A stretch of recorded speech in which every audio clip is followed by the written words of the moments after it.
अनंत व्रत कथा विधि। व्रत वाले दिन सूर्योदय से पहले ब्रह्म मुहूर्त में उठकर अपने नित्य कर्म से निवृत्त होवें तथा फिर विद्वान आचार्य को बुलाकर भगवान का एकाग्रचित्त से पूजन करना चाहिए। श्रद्धापूर्वक पंचामृत से स्नान कराकर भगवान को नैवेद्य अर्पण करें तथा समस्त पूजन की सामग्रियों से यथाविधि पूजन करें। बाद में भगवान का प्रसाद बंधु बांधवों तथा कथा में श्रवण करने वालों को दें, फिर स्वयं प्रसाद पावें। व्रत के दिन जागरण करना अनिवार्य है। इस प्रकार नियम पूर्वक व्रत कथा पूजन करने से सर्व सुख, आरोग्यता, समृद्धि, वंश, धन धान्य, संतान, वैभव तथा विजय की प्राप्ति होती है। अंत में सायुज्य मोक्ष प्राप्त होता है।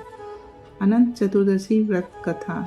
ऐसे वचन सुनकर संपूर्ण स्त्रियां बोली, हे शिला, इसका नाम अनंत व्रत है।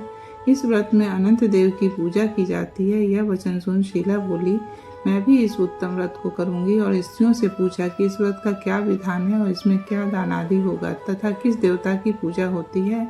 उसके यह वचन सुन सब स्त्रियां बोली, हे शिला, अच्छे अन्न का एक सेर मालपुआ बनवावें, जिसमें से आधा ब्राह्मण को दें, आधा आप भोजन करें और कृपणता को त्याग कर शक्ति अनुसार ब्राह्मण को दक्षिणा दें।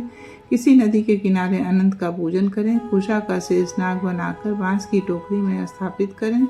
फिर उस शेष का आवाहन प्राण प्रतिष्ठा करके स्नान करावें और वेदी पर चंदन, पुष्प, धूप, दीप और बहुत प्रकार के नैवेद्य, अनेकों प्रकार के पकवानों से उनकी पूजा करें। उस शेष के आगे कुमकुम से रंग कर उसमें 14 गांठ लगाकर उस डोरे का पूजन कर पुरुष अपने दाएं हाथ में और स्त्री अपने बाएं हाथ में बांधते हैं। बांधते समय यह मंत्र पढ़ें, हे वासुदेव, इस संसार रूपी संसार में हाथ डूबते हुए मेरा उद्धार करें। ऐसा श्री अनंत सूत्र है, उसके लिए मेरा नमस्कार है।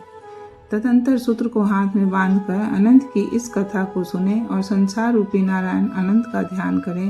हे शिला, इस प्रकार हमने तुमसे इस व्रत का विधान कहा। श्री कृष्ण जी बोले, हे युधिष्ठिर, उस शिला ने स्त्रियों के ऐसे वचन सुन अति आनंद को प्राप्त हो हाथ में 14 ग्रंथि युक्त डोरा बांधकर इस व्रत को किया।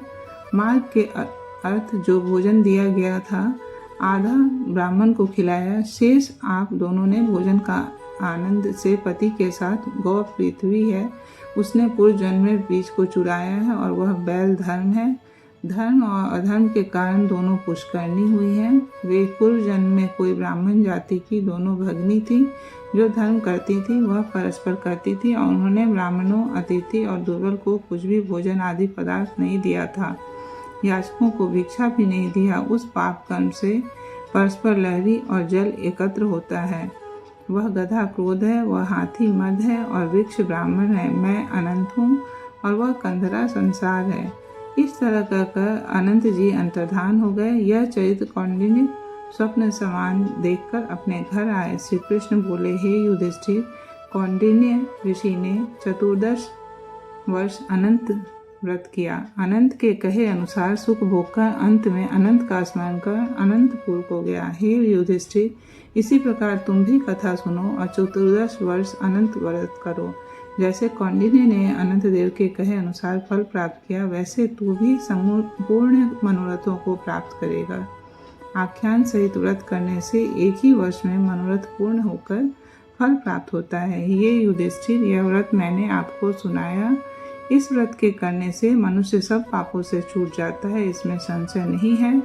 जो कथा सुनते हैं वे पापों से छूटकर अनंत लोक को प्राप्त करते हैं। हे कुलोद्भव, जो कोई शुद्ध चित्त वाले मनुष्य इस संसार सागर में सुखपूर्वक विहार करना चाहते हैं, वे त्रिभुवन के स्वामी अनंत भगवान का पूजन करके दाहिने हाथ में सुंदर अनंत देव 14 ग्रंथि वाला डोरा बांधते हैं।